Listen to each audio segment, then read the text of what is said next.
স্বাগত।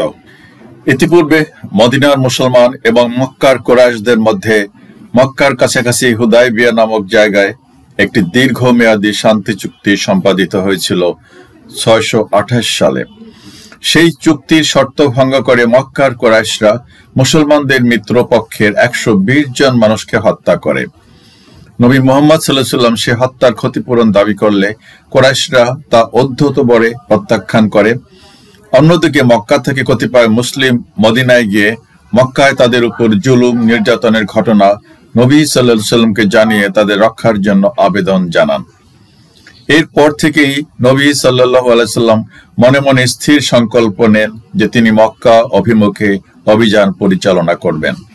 সব প্রস্তুতি সম্পন্ন করে 10,000 সাহাবী সঙ্গে নিয়ে 630 সালের জানুয়ারি মাসে মক্কা অভিমুখে যাত্রা করেন।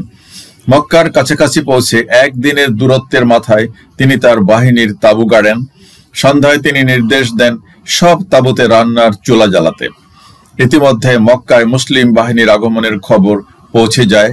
কুরাইশ নেতা আবু সুফিয়ান রাতের অন্ধকারে মুসলিম বাহিনীর অবস্থা পর্যবেক্ষণ করতে এসে ধরা পড়ে নবী সাল্লাল্লাহু আলাইহি ওয়াসাল্লামের কাছে সোপর্দিত হন। প্রাণ ভয়ে সে সকল অপরাধের জন্য ক্ষমা চেয়ে ইসলাম গ্রহণ করে। সকালে মুসলিম বাহিনী ঝান্ডা উড়িয়ে বীর বিক্রমে মক্কা অভিমুখে যাত্রা করে। মুসলিম বাহিনীর সংখ্যা সাজসজ্জা দেখে মক্কার সকল মানুষ ভীত সন্ত্রস্ত হয়ে পড়ে এবং মোকাবেলা দূরের কথা, তারা জানমাল রক্ষায় পেরেশান হয়ে যায়। বিনা বাধায় বিনা রক্তপাতে নবী সাল্লাল্লাহু আলাইহি ওয়াসাল্লাম তার প্রিয় জন্মস্থান মক্কায় সদল বলে প্রবেশ করেন মাত্র 8 বছরের ব্যবধানে। সেদিন তিনি কারো উপর অতীতের জুলুম নির্যাতনের জন্য কোনো প্রতিশোধ গ্রহণ করেন নাই, বরং সবাইকে সাধারণ ক্ষমা ঘোষণা করেন, হাতে গোনা 2-4 জন বাদে।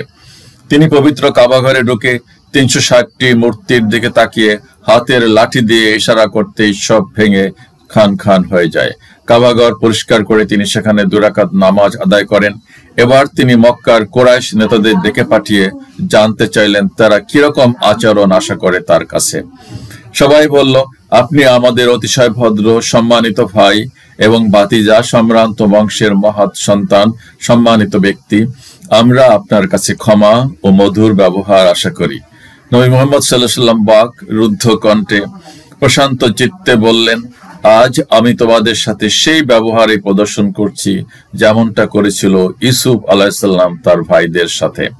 তোমাদের প্রতি কোনো প্রতিশোধ, কঠোরতা, বিদ্বেষ নাই, সবকিছু ক্ষমা করা হলো। এভাবেই শেষ হলো এক অন্ধকার জামানা।